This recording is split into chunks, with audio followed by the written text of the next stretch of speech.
Tout le monde connaît Isaac Newton, le génie de la gravité, le père de la science moderne. Mais cette version est incomplète, car la nuit, Newton disparaît, il ferme la porte, il allume une bougie, et il entre dans un autre monde, un monde interdit, un monde où la science ne suffit plus. Newton ne dort presque pas, il écrit, il teste, il brûle des substances étranges, il manipule des métaux, il lit des textes anciens, des textes codés. Son objectif n'est pas seulement de comprendre la gravité, il veut comprendre Dieu. Pourquoi ?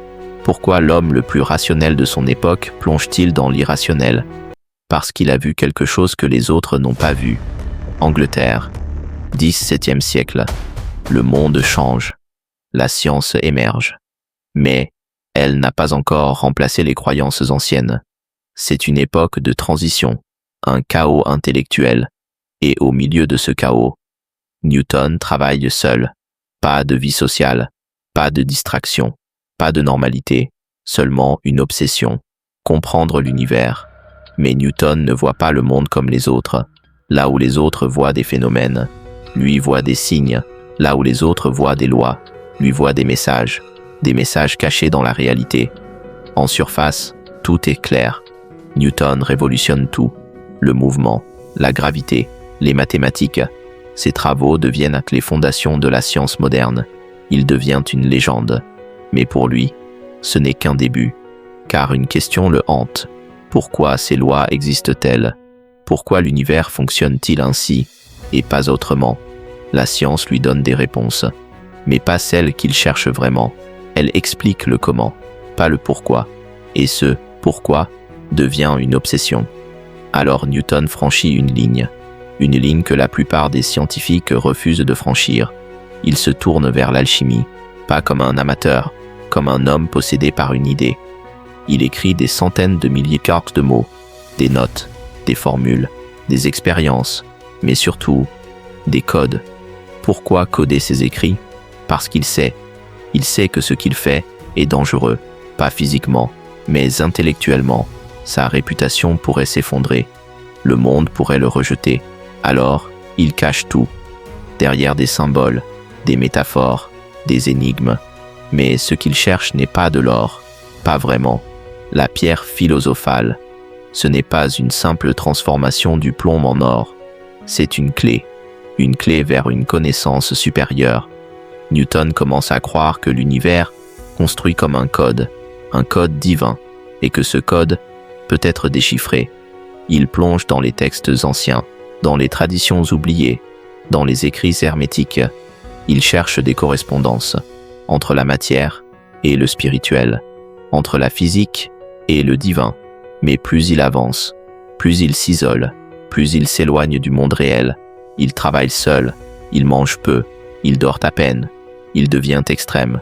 Certains pensent même qu'il frôle la folie.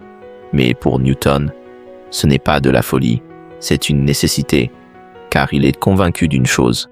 La vérité ultime n'est pas visible, elle est cachée, et seuls ceux qui osent aller trop loin peuvent l'approcher. Alors il continue, expérience après expérience, nuit après nuit. Il teste, il observe, il prend des risques, pas seulement intellectuels.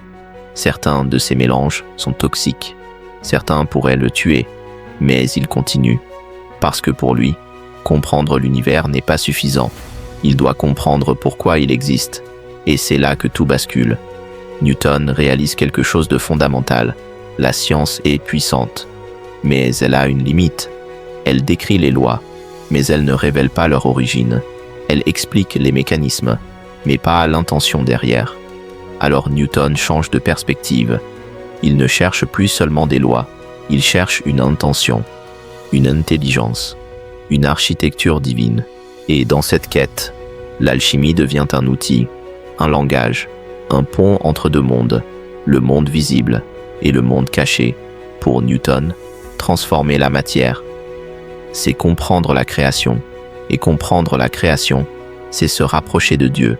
Ce n'est plus une recherche scientifique, c'est une quête existentielle, une quête absolue.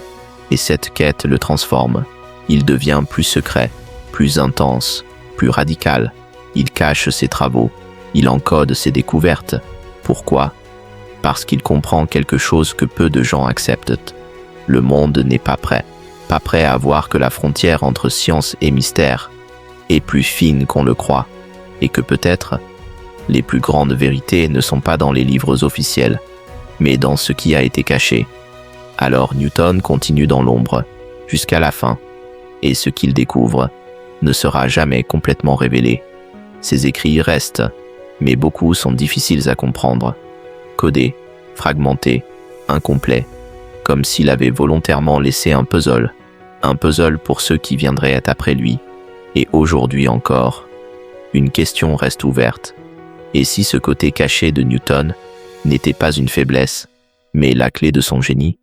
Car le paradoxe est là. L'homme qui a construit la science moderne passait ses nuits à explorer ce que la science rejette. Et peut-être que sans cette contradiction, il n'aurait jamais atteint ce niveau. Car le génie n'est pas propre, il n'est pas linéaire, il est chaotique, contradictoire, extrême. Les plus grands esprits ne suivent pas les règles, ils les dépassent, ils explorent ce que les autres évitent. Ils vont là où ça dérange. Et parfois, c'est là que se trouvent les réponses. Alors la prochaine fois que tu penses à Isaac Newton, ne pense pas seulement à la gravité. Pense à un homme seul dans une pièce sombre. Un homme qui écrit dans un langage que personne ne comprend. Un homme qui cherche quelque chose de plus grand que lui. Pas la gloire, pas l'argent, mais la vérité, la vraie, celle qui ne se voit pas, celle qui se cache. Parce que parfois, le génie ne suit pas la logique, il va au-delà.